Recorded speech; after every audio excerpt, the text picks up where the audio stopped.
बिस्मिल्लाहिर्रहमानिर्रहीम। अस्सलाम वालेकुम दोस्तों आज हम आपके साथ सुल्तान महमूद गजनवी और एक बूढ़ी औरत के वाक़या बताऊंगा कि एक मरतबा एक बूढ़ी औरत सुल्तान महमूद गजनवी के पास आई और कहा कि आपके नालायक भतीजा मेरे घर में घुस कर आता है। मेरे घर पर जवान बेटी है और मैं एक गरीब औरत हूँ। बादशाह सुल्तान महमूद गजनवी ने कहा कि इस बार जब वो आई तो तुम फ़ौरन मुझे इत्तला करना। साथ एक कोडवर्ड भी बताया कि इस तरीके से तुम मेरे पास जल्द पहुंच सकोगी। बगैर किसी हील व हुज्जत के वो औरत चली गई तो 2-3 दिन बाद वो औरत आपके पास आई और कहा कि वो मेरे घर में घुस कर आया है।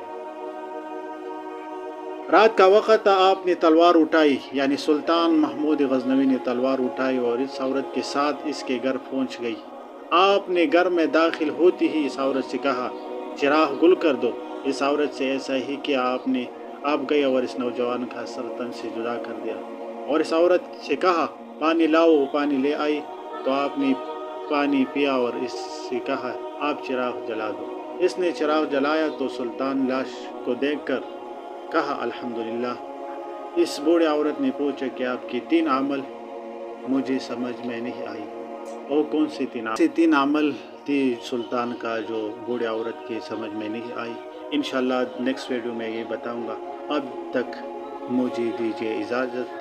फ़ी अमान अल्लाह।